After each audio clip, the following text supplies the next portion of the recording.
Good afternoon. My name is Kimon Campbell. Today I will be presenting for Industrial Organization All Psychology and presenting for my midterm exam. Please allow me to answer a few questions that has been given to us, and I will go ahead and get started. Question is, how have recent and historical events affected the course of research in organizational psychology? Give an example of an event and the resulting outcome. Historical events have definitely affected the research for organizational psychology.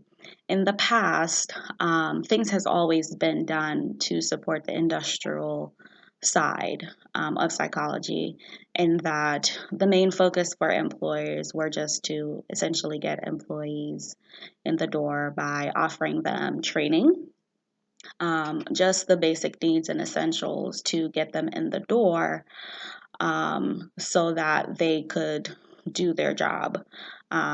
There was really no interest, so to speak, on having the employee be comfortable in a sense, because they knew that most of the things they were more so the major employers, and that there were no competition for the employees, so they were eager to have a job and really didn't have many options, so they gave the employees the very basic. Now, as things and times changed and companies started having competitors, and employees now became aware that they had options and other companies that they could go to share their skills, that's when the organizational side of psychology came into play. And this is where they started offering employees perks, benefits, things to entice them. They started onboarding employees properly, by making them aware of what their benefits were, what their perks were, socializing them, training them, teaching them things, offering them growth within the company, because they now know that employees are aware that they have other options. And so companies were now forced, in a way, to just make it more enticing for employees to feel more welcome, for them to feel more wanted by that employer, by just offering a variety of ways, memberships, and just things that made their company stand out, and for that employee to want to stay, because those employees now had options and those companies now had competition. So I think that's an example of one of the ways that the research for organizational psychology has changed. Question is to describe the socialization process for graduate students in your program, and is the program successful in socializing newcomers and creating job embeddedness, excuse me. Um, this is a tough question, because as a graduate student, I would prefer to be in person taking my classes. However, due to my schedule, that's not possible, and I'm very appreciative of the opportunity to do so in an online forum and be able to acquire majority of the skills that I need. However, it would be my preference to be in person, so that I can take full advantage of the networking, which I believe is a part of the socialization process, essentially, which is when students get to meet students that are getting ready to graduate, or students that are experiencing the same things that they are, and learning from each other face to face in a physical front. However, I do think that the online program has done a very good job with socializing students. They have, at the very beginning of a course, they ask for students to introduce themselves. And I think this is a great way for students, essentially, is a way for students to get to know who is close to them, if they ever want to form study groups, or to network. It's a way to get to, they also have discussion boards where students can get the opportunity to learn different perspectives from their peers or classmates, however you'd like to put it, and just to get an idea of just how everyone thinks and give you a different perspective of the thoughts that you may have on a specific subject or a specific topic, and may provide clarity on certain things that you didn't necessarily understand. As it pertains to job embeddedness, I do think that the program also does that. And my reason for saying that is the papers that we do on a weekly basis has definitely given me an insight and a perspective on how to actually handle certain situations, whether it be work conflict or motivation, and just how, if I was an operational manager, so to speak, like the papers say, how would I fix some of the issues or help the company rectify some of those issues. So I do think that's a great way for job embeddedness, and I'm very appreciative of that. Even though I would prefer to be in a physical space, the online forum does do a good job of assisting with that. Question is, how can an organization reduce or prevent work family conflict? I think work family conflict is something that's going to happen regardless. It's just a part of life. Things are going to happen unexpectedly. I think what really and truly matters is that having an organization that is supportive of your needs, that values you as an employee, and put work policies in place and benefits that assist an employee with those that may have unique situations, to avoid or lessen work conflict.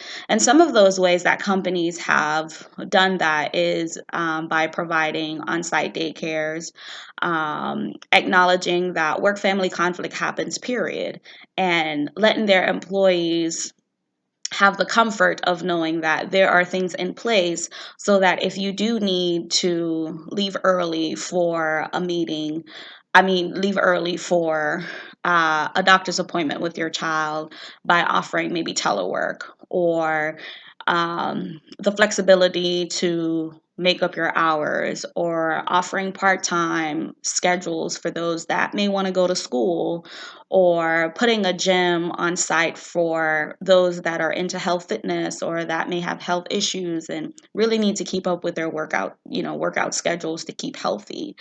Just simple things like those are great for helping reduce work family conflicts. Just having things in close proximity, and also having supervisors on board with supporting the employees with conflicts that they may have. Because oftentimes, even though an employee may know that a company offers certain benefits, that kind of gives them the right to take advantage of that. If you don't have a supportive supervisor, employees won't take advantage of that. They'll feel discouraged, they'll feel pressured, they'll feel micromanaged, and they'll feel like they really can't take advantage of those work family policies that are put in place to assist them with taking advantage of the programs that the company has put forth. Supervisors can essentially go, the company may feel this way, but our projects are due, and it is important that you do this and do that, and just really make that employee feel pressured and feel as though that they just can't take advantage of any of the perks and the benefits that the company has had and put in play for them to reduce work family conflict. And sometimes, often, what a company can just simply do is just acknowledge that work family conflict happens and just put simple things in play like telework, sick leave, and just simple things like that so employees feel like they have the flexibility in doing what they need to do. Question is, imagine you have been asked to develop a performance assessment program for employee development.